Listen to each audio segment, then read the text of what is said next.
अब हम लोग देखेंगे लॉगरिदमिक फंक्शन। तो लॉगरिदमिक फंक्शन, लॉगरिदमिक फंक्शन। तो लॉगरिदमिक फंक्शन का कैसे होता है, y is equal to log a to the base x। इसको पढ़ते कैसे हैं, ऐसे लिख लेते log x to the base, ऐसे कर लेते log x to the base a। जहां पे इसको पढ़ते कैसे हैं, log x to the base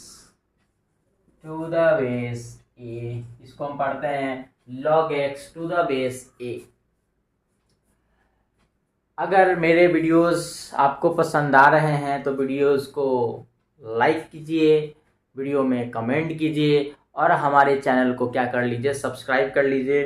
जितना जल्दी कर सकते हैं उतना जल्दी आपके लिए अच्छा रहेगा, हमारे लिए भी अच्छा रहेगा, जिससे कि मेरे को मोटिवेशन मिलेगा कि हम लगातार वीडियो बनाते रहें।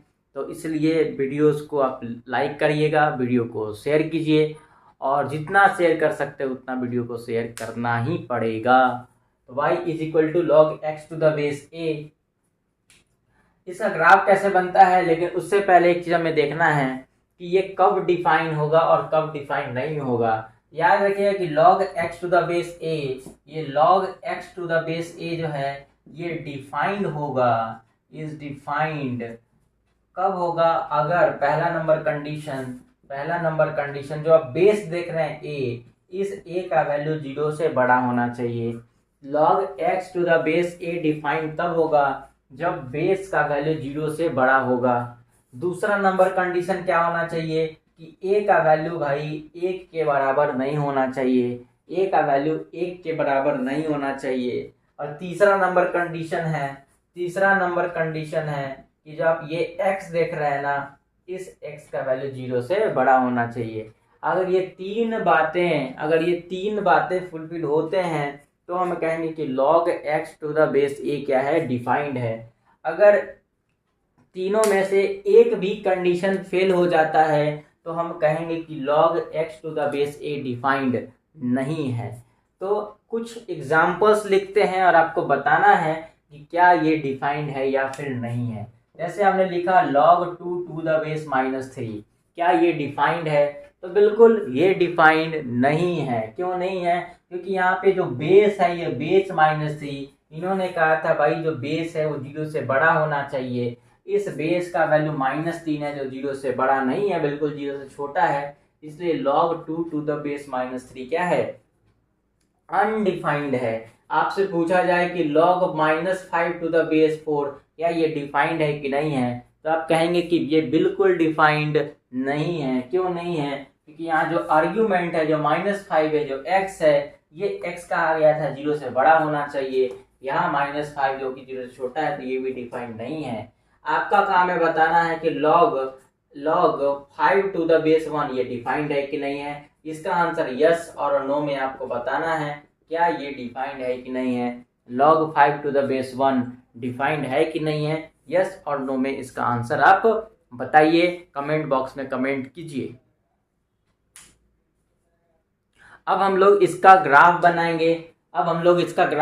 याद होगा कि जब हम एक्सपोनेंशियल फंक्शन का ग्राफ बना रहे थे तो वहां पे कहा गया था कि जो बेस है वो 0 से बड़ा होता है, 1 के बराबर नहीं होता है। तो हम लोगों ने एक्सपोनेंशियल फंक्शन का जब ग्राफ बनाया था तो एक से बड़ा के लिए बनाया था और एक 0 और 1 के बीच के लिए बनाया था। यहाँ पर भी लॉगरिदमिक फंक्शन में भी यही सिनेरियो है। यहाँ पर भी हमने देखा था कि जो बेस का वैल्यू है वो 0 से बड़ा होना चाहिए और 1 के बराबर नहीं होना चाहिए। यहाँ पर भी दो क्राइटेरिया वैसे ही बनेंगे, दो केस यहाँ पर भी ऐसे ही बनेंगे। यहाँ पर हम लोग बना के देखते हैं।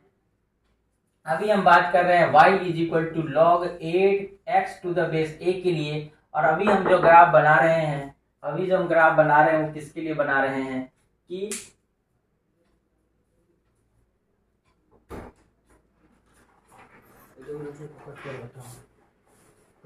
निकाला ना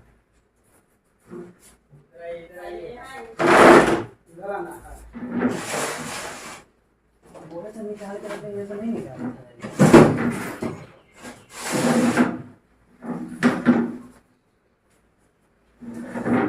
ना रे, उधर से निकल के जाओ ना, उधर से फिर वीडियो आ जाएगा ना। नहीं आएगा, जाओ ना, हम डिलीट कर लें, कट कर लें।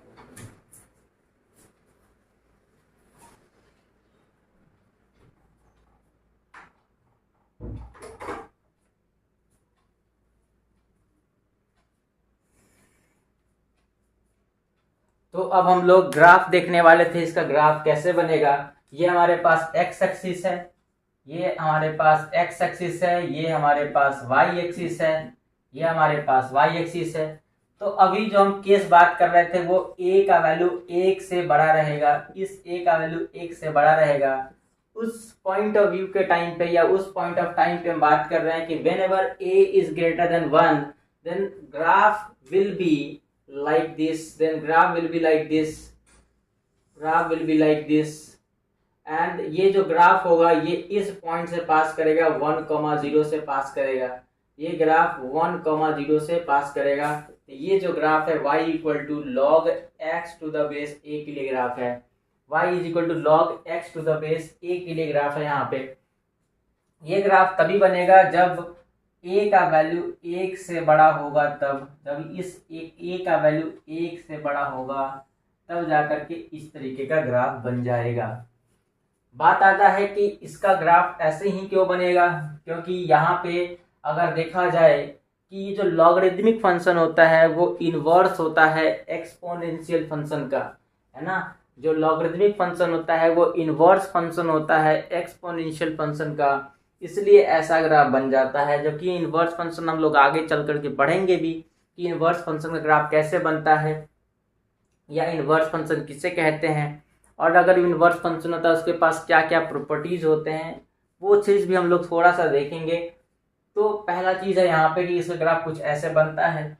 एक छोटा सा नोट भी आप याद रख सकते हैं कि लॉगरिदमिक फंक्शन, जैसे अगर आपसे पूछा जाए कि y, अगर log 8 टू द बेस 2 का वैल्यू पूछा जाए कि आप बताइए कि log 8 टू द बेस 2 का वैल्यू कितना है, तो आपको ये सोचना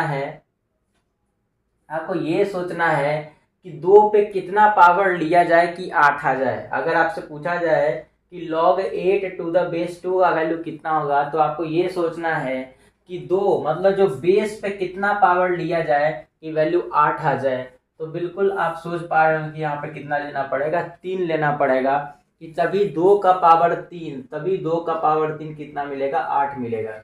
इसका मतलब ये हो गया कि हमें यहाँ पे ऐसे नंबर्स लिखने होंगे कि जो बेस का पावर है वो ये नंबर आना चाहिए, है ना। ऐसे अगर हम आपसे पूछे कि log 16 टू द बेस 4 इसका वैल्यू कितना होगा, तो आपको ये सोचना है कि 4 पे कितना पावर लें कि 16 वैल्यू आ जाए। तो आपको ऑफ कोर्स कितना लेना पड़ेगा, 2 लेना पड़ेगा, तभी 4 का पावर 2 कितना हो जाएगा, 16 हो जाएगा।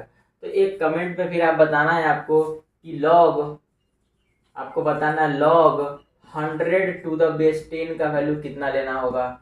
आपको बताना है कि log 100 टू द बेस 10 का वैल्यू कितना होगा, ये आपको बताना है। कमेंट पे आंसर कीजिए इसका कि log 100 टू द बेस 10 का वैल्यू कितना होगा। अब बात आ रहा होगा कि इस पॉइंट से कैसे पास किया, 1,0 आपने कैसे निकाला। तो चूंकि यहाँ पे अगर आपसे पूछा जाए कि x एक्सिस पर अगर कोई भी पॉइंट होता है उसका y कोऑर्डिनेट कितना होता है, तो 0 होता है। तो यहाँ पे मतलब ये होगा कि log x to the base a, y is equal to था log x to the base a। लेकिन ये चूंकि पॉइंट हमको x एक्सिस पे निकालना था, y का वैल्यू लेना पड़ेगा 0।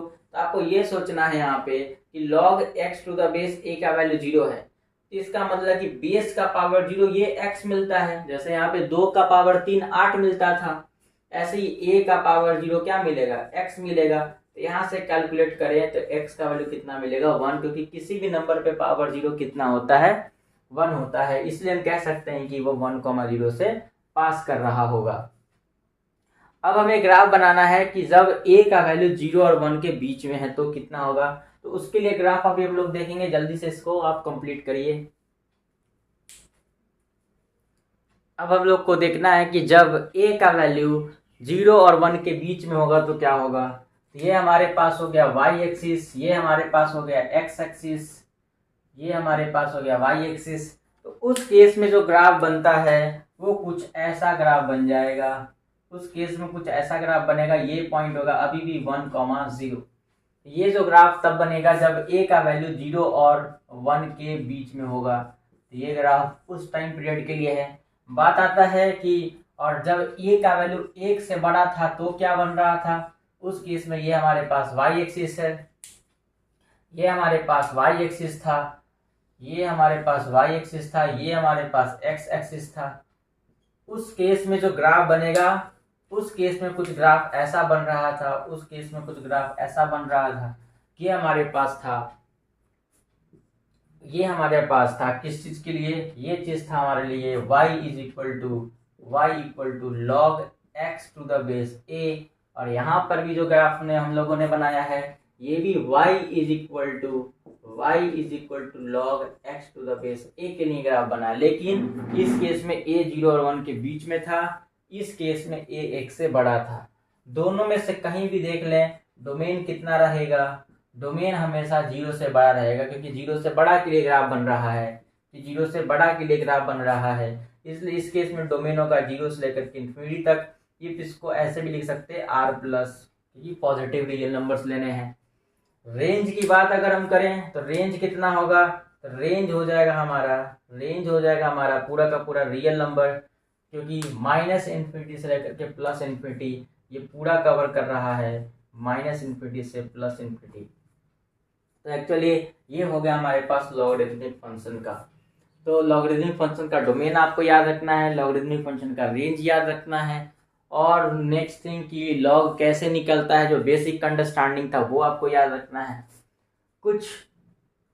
कुछ इम्पॉर्टेंट प्रॉपर्टीज है लॉग के कॉरस्पॉन्डिंग, वो जो इम्पोर्टेंट है वही आपको हम कंप्लीट कर रहे हैं, क्योंकि 12th के पॉइंट ऑफ व्यू से हम लोग जो भी वीडियो बना रहे हैं वो सिर्फ 12th के पॉइंट ऑफ व्यू से ही बन रहा है। तो कुछ प्रॉपर्टीज अभी हम लोग लिखेंगे, इसको जल्दी से आप नोट करिए। तो कुछ इम्पॉर्टेंट प्रॉपर्टीज हैं वो अभी हम लोग देखेंगे। पहला नंबर प्रॉपर्टी कि अगर पूछा जाए log m into n to the base कहा जाए b है, तो क्या लिख सकते हैं फॉर्मूला, इसको हम लिख सकते हैं log m to the base b plus log n to the base b, ये हम लिख सकते हैं। दूसरा नंबर प्रॉपर्टी कि जब भी पूछा जाए log m by n to the base b अगर लिखा रहे, तो हम लिख सकते हैं log m to the base b minus log n to the base b। तो अगर यहाँ पे m और n मल्टीप्लीकेशन में है, उस सब के आगे log लगा हुआ है, तो log अगर आप ब्रेक करना चाह रहे हैं तो log m to the base b into को कन्वर्ट करना है प्लस में, इंटू कन्वर्ट होगा प्लस में, और फिर उसके बाद लिखना है log n to the base b। ऐसे ही log m by n to the base b रहेगा, यहाँ पे डिवाइड है, log m to the base b divide convert करेगा डिवीजन माइनस में, सब्ट्रैक्शन में, और फिर लिखेंगे log n to the base b। ये दो इंपॉर्टेंट प्रॉपर्टीज है। तीसरा नंबर कि log a to the power m है ना, log a to the power m to the base b।